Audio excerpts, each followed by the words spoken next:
Parece muito estranho esse título, mas ele tem um fundo de verdade, olha só. Em meados do século XX, um neurocientista lançou uma teoria que todos os seres humanos tinham um cérebro reptiliano. Mas não sai desse vídeo que eu vou te contar toda a história por trás dessa teoria que até hoje é cheia de controvérsia. Eu sou Paulo Aragão, biólogo e pesquisador, e trago vídeos sobre neurociências todo domingo e quarta-feira aqui no canal. Então não esquece de se inscrever para não perder nenhum vídeo. Mas sem mais delongas, é isso mesmo. Existe uma parte do seu cérebro que funciona igual a do réptil, e é por isso que tem o nome de reptiliano. Pelo menos é o que diz a teoria do neurocientista Paul MacLean lá na década de 60.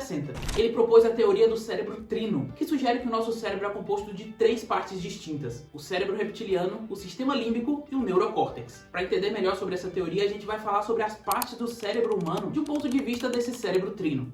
Na teoria de MacLean, o cérebro seria dividido em 3 partes principais, que são o tronco cerebral, ou que ele chamou de cérebro reptiliano, o sistema límbico, ou como ele chamou, o cérebro emocional dos mamíferos, que fica acima do reptiliano, e o neocórtex, ou cérebro primata. Esse cérebro reptiliano, também conhecido como complexo R, seria a parte mais antiga do nosso cérebro. Ele fica na parte mais interna do encéfalo, bem no centro mesmo, associado ao tronco encefálico e o cerebelo. É justamente ele que é responsável por controlar nossas funções vitais, como respiração, batimentos cardíacos, pressão arterial, e os nossos reflexos e funções básicas relacionadas aos nossos instintos, como sobrevivência, comportamento, fome, sede, agressividade. Já o sistema límbico, a parte mais do meio do cérebro, segundo MacLean, que inclui as estruturas como o hipocampo e amígdalas, ficaria responsável por basicamente controlar nossas emoções, seja ela raiva, felicidade, alegria, tristeza, medo, nojo, além de cuidar de todas as nossas memórias. E o neocórtex, que é a camada mais externa do cérebro, aquela que a gente vê com maior frequência, que tem as dobrinhas, está relacionado ao processamento de ações complexas, como elaborar pensamentos, linguagem, ter consciência dos sentidos, movimentos delicados, analisar o ambiente ao redor, elaborar planos e prever situações para poder tomar decisões, além de formação de pensamentos, ideias e aprender comportamentos. Imagina que você acordou de manhã cedo, estava ainda com sono, foi na padaria comprar pão. Aí você estava caminhando na calçada, ainda muito sonolento, e o cachorro da sua vizinha latiu bem alto perto de você. No momento do susto que você tem vontade de correr, seria justamente o cérebro reptiliano agindo. Isso porque ele está associado a comportamentos instintivos e automáticos, principalmente em situações de perigo. A resposta de lutar ou fugir é ativada pelo cérebro reptiliano, preparando o nosso corpo para reagir rapidamente. Ele também regula comportamentos primários como agressividade, domínio e territorialidade. Essas funções são essenciais para a sobrevivência de todos os animais, incluindo a nossa, se a gente pensar em um ponto de vista ancestral. Com o comportamento desse primeiro nível de organização cerebral regida pelo cérebro reptiliano, é capaz apenas de promover reflexos simples, que são os mesmos que ocorrem em répteis, e por essa relação direta, esse cérebro ficou conhecido como cérebro reptiliano. Paul dizia que o cérebro dos animais foi evoluindo junto com a evolução das espécies, mas como se fosse uma evolução em camadas. De uma forma bem resumida, a teoria diz que os primeiros cérebros vieram com os répteis trazendo essas características de luta ou fuga. Depois esse cérebro evoluiu nos mamíferos, trazendo emoções como medo, felicidade, alegria, raiva.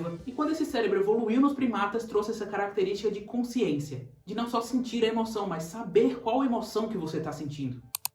Apesar dessa teoria ser até hoje muito falada, desde os anos 1990 ela vem sendo bem criticada. Muitos neurocientistas dizem que o cérebro não evoluiu nessa forma de camadas distintas, mas de maneira integrada e independente. Diferente do que o Paul afirmava, as funções atribuídas a esse tal cérebro reptiliano são distribuídas por todo o nosso cérebro. Ele não age de forma sozinha e independente. E mesmo assim, pássaros, que são parentes bem próximos dos répteis, mostram possuir capacidades cognitivas bem sofisticadas. Como por exemplo o corvo, que consegue resolver problemas matemáticos e lógicos e até produzir ferramentas. Outro exemplo são os papagaios, que conseguem reproduzir sons imitando a fala de humanos e até se comunicar através delas, coisa que na teoria do cérebro trino só poderia acontecer em primatas. De um ponto de vista evolutivo, todos os animais vieram do peixe, nem por isso se chama cérebro pisciano. Por isso, segundo a neurociência atual, os únicos animais que têm cérebro reptiliano são os répteis. E ainda tem mais. A neurocientista brasileira Suzana Herculano Rosel fala que os mamíferos nunca foram répteis em um passado evolutivo, e que o cérebro dos mamíferos é no mínimo tão antigo quanto o dos répteis. Isso desafia a ideia que nosso cérebro foi construído a partir de camadas em cima de um cérebro reptiliano. Nossa evolução aconteceu de uma forma independente dos répteis atuais.